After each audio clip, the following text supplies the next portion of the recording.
गौगंगा natural farming में आप सभी का स्वागत है। तो आज की दिन की शुरुआत हो रही है हमारे अदरक लगाने से। हम आ गए हैं अपने खेत में अदरक लेके। हमने उठाया फावड़ा और कुदाल और अदरक का बीज। तो अदरक आज हमने शुरुआत कर दी है अदरक लगाने की। तो ये है हमारा अदरक वाला खेत, जो कि है हमने पहले ट्रैक्टर से इसकी जुताई कर दी थी और एक बार नहीं 2 बार करी थी, जो कि मिट्टी अच्छी तरह मतलब जो मिट्टी के डेले निकलते हैं वो ना निकले, फ़िल्टर हो गई थी अच्छी तरह मिट्टी।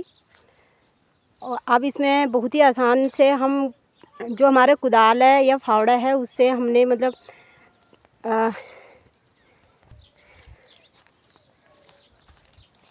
कुदाल और फावड़े की सहायता से हमने मतलब अदरक लगाया है। और ये है इतना बड़ा सा खेत है, इसमें अभी हमने 35 किलो अदरक लगाना है पूरी खेत में। मतलब कम पड़ जाएगा, ये बहुत बड़ा खेत है। और इसी खेत में हमारा एक आड़ू का पेड़ है जो कि 2-3 साल पुराना है।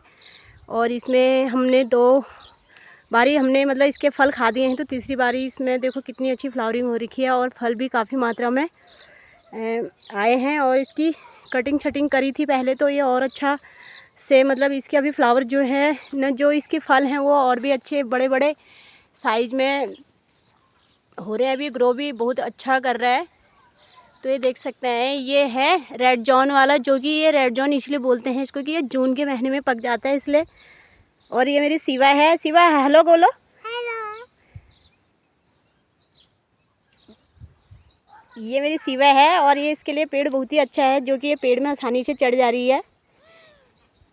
और बाकी कई सारे पेड़ लगा रखे हैं इसी खेत में हमने, जो जैसे कि माल्टा हो गया, नींबू हो गया, आम हो गया, अखरोट हो गया, आड़ू हो गया, सभी मतलब हमने अभी छोटे छोटे हैं। तो इसके साथ साथ फसल के साथ साथ पेड़ भी अच्छे ग्रो करेंगे, क्योंकि उन्हें भी खाद मिलती रहेगी, समय समय पर उनकी गुड़ाई होती रहेगी, क्योंकि अभी छोटे पेड़ हैं।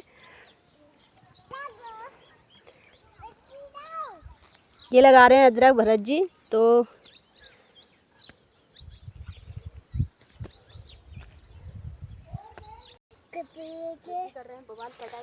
ये जैसा कि आप देख रहे हैं, आज हम लोग अदरक की बुआई कर रहे हैं। और मेरे यहाँ पे अदरक दरअसल ये चैत्र के महीने, और अदरक है, हल्दी है, ये चैत के महीने हम लोग लगाते हैं। तो ये मैंने जो है इनकी जो अदरक की मेड़ से मेड़ की दूरी है वो 1 फीट, और बीज से बीज की दूरी, अदरक से अदरक की दूरी 1.5 फीट कम से कम ये रखी है। जैसा कि आप यहाँ पर देख रहे होंगे, ये चीज़ें देखिए। तो ऐसे नालियों में अभी मैंने बना रखे हैं। और ये नालियों को ऐसे बनाने का भी मकसद ये है कि खेत जो है उत्तर से दक्षिण की ओर ढालूदार है, ताकि बरसात के टाइम पे इसमें बारिश आए। और जो 5-5, 6-6 दिन लगातार बारिश होती है, उस बारिश का इस पर असर ना हो, और जो इसमें पानी रुकता है वो पानी रुके नहीं। तो इसलिए इसका पर्पज़ है एक। हमारे यहाँ पर पारंपरिक रूप से पहले से ही यही पद्धति अपनाई जाती है। हमारे बड़े बुजुर्ग जो हैं वो करते आए हैं। हम लोगों ने जब हमें याद रहती थी तब से जो है हम इसमें ऐसी बुआई करते हैं। तो आज अदरक लगाने का काम हो रहा है। अपने इधर भी अगर इस समय खेतों में पर्याप्त नमी है तो आप इस टाइम पे अदरक को लगा सकते हैं, अदरक की बुआई कर सकते हैं। और ध्यान रहे कि अदरक की अगर आप बुआई करते हैं तो उसके ऊपर कुछ महत्वपूर्ण बातों का ध्यान रखना चाहिए। वो ये कि अदरक में सबसे ज़्यादा जो इम्पोर्टेंट बात होती है वो है मल्चिंग। तो मल्चिंग इसमें आपको 50% कम से कम रखनी होती है। साथ साथ में खेतों में नमी भी होनी चाहिए। आप ये देखिए, ये अभी हमारे खेतों में अच्छी खासी नमी बन रही है नीचे से। और क्या नाम कहते हैं, साथ के साथ हम जैसे इसके बाद से इनको दबा के और फिर इस टाइप से हम हमारे यहाँ पे जो 2-4 महीने का गोबर होता है उसको हम नीचे से ऐसे मल्चिंग के रूप में बिछाते हैं। बिछावन जिसे बोलते हैं, आच्छादन जिसे हम बोलते हैं, तो इस टाइप से ये मल्चिंग। बाकी ये कच्चा गोबर भी है और आप कच्चा गोबर भी डाल सकते हैं, लेकिन उसमें चांसेस रहते हैं कि जो हमारे यहाँ पे कुरमुला होता है, एक कीड़ा जो ज़मीन के अंदर आप ये अदरक वगैरह को खा देता है, वो लगने के चांसेस ज़्यादा रहते हैं। तो इसलिए ध्यान रखिएगा। ज़्यादा बेहतर हो कि 15-20 दिन या 1 महीने से पुराना ही गोबर हो, तो उसकी आप कम से कम 4 से 6 इंच जो है आप क्या नाम कहते हैं उसमें आच्छादन कर सकते हैं।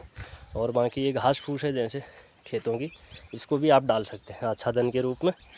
और कच्चे गोबर को ज़्यादा से ज़्यादा इसके ऊपर बिछा दें। उससे एक फ़ायदा ये रहता है, एक तो जैसे अभी ये पूरा खेत जो है ऐसा है, ऊपर से बारिश नहीं है, क्योंकि मई जून के महीने में 2-3 महीनों में हमें जो है पानी की कमी का और ये वर्षा की कमी का जो है सामना करना पड़ता है।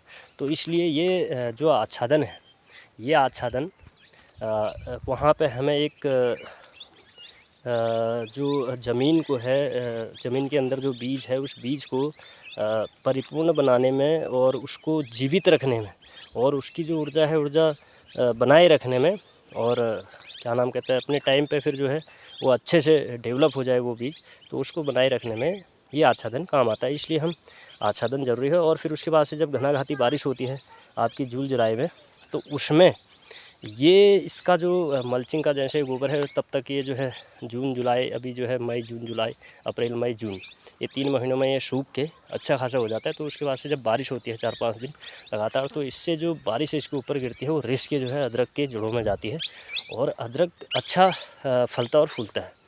तो आज के टाइम पे जिस हिसाब से नुकसान है बंदरों का है, हमारे यहाँ पे तो मोर है काफ़ी अत्यधिक, मोरों का है, उसके बाद से क्या नाम कहते हैं अपना ये बारहसिंगा है और जंगली मुर्गियाँ हैं, खरगोश हैं। तो ये सारी चीज़ें मेरे यहाँ पे हैं। तो उस चीज़ों के